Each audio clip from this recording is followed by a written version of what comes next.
had never known a spell of hearkening to last this long. It was his 10th morning venturing to the spellwork chamber at dawn to collect a sheet of parchment slipped under the door. So far they had been unmarked, which meant his sorcerin brethren still had not determined the magic inside the princess. Every day after learning there was no news, he would climb to the top of the temple and send up a plume of blue smoke, conveying the message to the city. Hearkenings, the spells cast by sorcerin to name the magic inside newborn human children, weren't usually cause for such ceremony. But in Meyer, nothing was so closely followed as the birth and subsequent naming of a princess. Asim walked the dim halls of the temple. Robed sorcerin nodded grimly as he passed. They knew his task. He wondered if inside they were half holding their breath, as he was. Today he would likely find the parchment slashed with black ink for death. A hearkening spell that lasted longer than 5 days was dangerous, but once the spell had begun, it could not be broken. After 10 days, the chances of survival were exceedingly slim. He rounded the last corner and stopped cold. The bronze doors of the spellwork chamber were thrown open, and 5 sorcerins stood in the hallway. One held a small, wild-haired thing, howling and swaddled in bright poppy cloth. The princess. They murmured the name of her magic in reverent voices, barely noticing his presence. He was, after all, just an apprentice. Asim spun on his heel and headed to the aviary. He should have gone straight to the temple's roof and lit the signal fire, but there was another task he must see to first. Head bowed, Asim moved through the halls quickly, lest anyone notice the delay.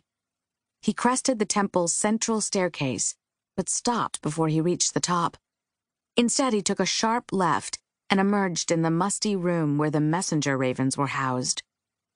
Already, Asim could hear the bells of the ivory tower ringing to announce the end of the spell, meaning the apprentice sent to bring word to the queen's palace had already arrived. Asim was already minutes behind.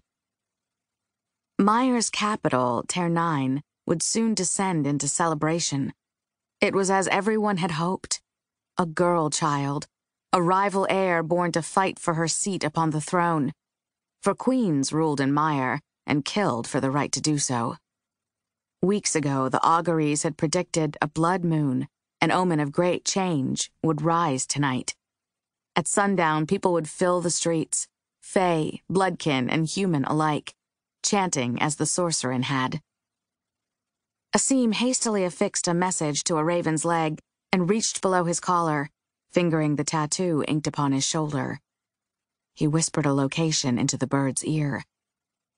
Once he felt the magic take hold, he sent the raven gliding out of a nearby window. The raven flew north. Day turned to night as it followed the Red River up through the mountains beyond Meyer, until finally it came to a valley ringed with sheer cliffs, like a mouthful of broken teeth. The creature alighted on a black tent in the small camp assembled at the foot of the highest peak. Drawn by the familiar scrape of talons against canvas, a horned woman with silver hair and a smooth, unlined face emerged. Shielding her face against snowfall, she scanned the white-capped peaks that encircled the valley, the snow glistening beneath a bleeding moon, and removed the small, hollow bone strapped to the raven's leg. It was about the size of a finger joint and sealed with blue wax. She tucked the message into the folds of her cotton skirt and returned to her tent.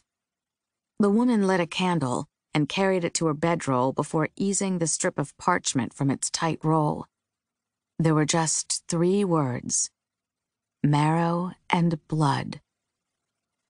She read the message 3 times, the words sinking into her skin like frost, and then held the paper to the flame. As it crumbled to ash, she began to plan the fall of a queendom.